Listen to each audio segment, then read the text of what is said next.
చవితి ముందస్తు వేడుకలు శుక్రవారం సత్తుపల్లి విశ్వశాంతి విద్యాలయంలో నిర్వహించారు. పాఠశాల విద్యార్థులు మట్టితో వివిధ రకాల ఆకృతులతో పర్యావరణ హిత గణనాథులను తయారు చేసి ప్రదర్శనలో ఉంచారు.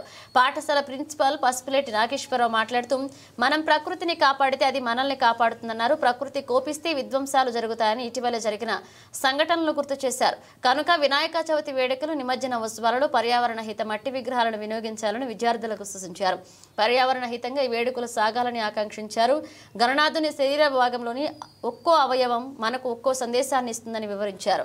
గణపతి శరీరంలోని పెద్ద తల బాగా ఆలోచించమని, వెడల్పైన చెవులు బాగా వినాలని, సూక్ష్మంగా ఉండే కళ్ళు ప్రతి విషయాన్ని సూక్ష్మ దృష్టితో సున్నితంగా పరిశీలించాలని, పొడవైన తొండం మార్గాన్ని సులువుగా మలుచుకోవాలని సూచిస్తుందన్నారు. కనుక గణనాథుని జీవితం మనకు ఆదర్శం, స్ఫూర్తిదాయకం, ప్రేరణ కావాలని విద్యార్థులకు సూచించారు. ఈ కార్యక్రమంలో పాఠశాల యాజమాన్యం, సత్యనారాయణ ఉపాధ్యాయులు పాల్గొన్నారు.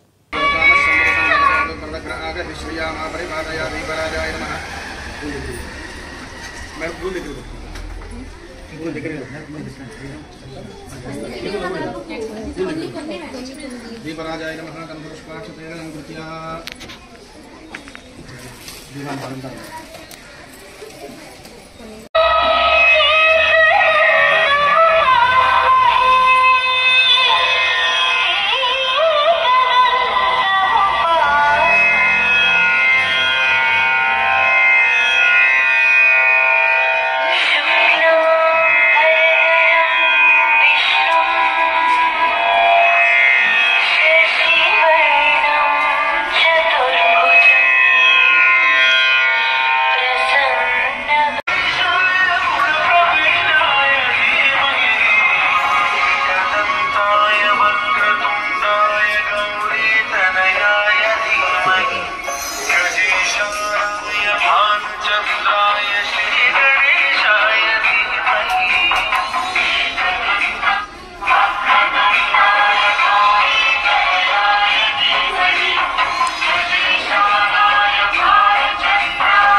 తర్వాత ఆయన శరీరంలో ఉన్నటువంటి ఒక్కొక్క శరీర భాగం ఒక గొప్ప విషయాన్ని మనకి తెలియజేస్తా ఉంది.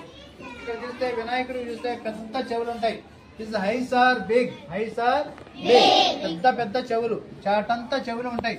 అంటే ఇక్కడ ఏం చెప్తుందంటే ఒక విషయాన్ని మనం బాగా వినాలి, బాగా తెలుసుకోవాలి, తర్వాత తక్కువగా మాట్లాడాలి, బాగా గ్రహించాలి, బాగా నేర్చుకోవాలి. వినాయకుడిని చూసి మనం తెలుసుకోవాలి, నేర్చుకోవాలి అనేది వినాయకుని యొక్క చెవులు ఉన్నాయి. అందుకనే మనకి చాటంత చెవులు ఎందుకున్నాయంటే ప్రతి విషయం కూడా బాగా వినాలని. తర్వాత వినాయకుని యొక్క ఐస్ చూడండి. His eyes are very small, his eyes are very small. కళ్ళు చాలా చిన్నగా ఉంటాయంటే ఏకాగ్రతతో, సూక్ష్మ దృష్టితో ఒక విషయాన్ని సునిశ్చితంగా పరిశీలించాలి. మనం ఒక విషయం తెలుసుకుంటున్నామంటే, చూస్తున్నామంటే అది నిజమా, అబద్ధమా, రైట, రాంగా, జాగ్రత్తగా, సునిశ్చితంగా, సున్నితంగా, ఏకాగ్రతతో పరిశీలించాలని. So lord Ganesha's small eyes ఏం చెప్తున్నాయి? Represents the importance of concentration, importance of concentration. కాన్సన్ట్రేషన్తో ఉండాలి, కాన్సన్ట్రేషన్తో చూడాలి. తర్వాత లార్డ్ గణేష్ స్మాల్ మౌత్ ఉంటుంది. It represents talk less. Small mouth means talk less, తక్కువగా మాట్లాడాలి. తక్కువగా మాట్లాడమని ఏం చెప్తుంది? వినాయకుని యొక్క నోరు మనకి సూచిస్తూ ఉంది అనమాట. అదేవిధంగా his head is very big. Lord Ganesh big head. Big head means think big. తల పెద్దగా ఉంది అంటే బాగా ఆలోచించమని. చూడండి వినాయకుని యొక్క తల పెద్దగా ఎందుకు ఉంది అంటే బాగా ఆలోచించాలి, బాగా గ్రహించాలి, మంచి విషయాలు మాత్రమే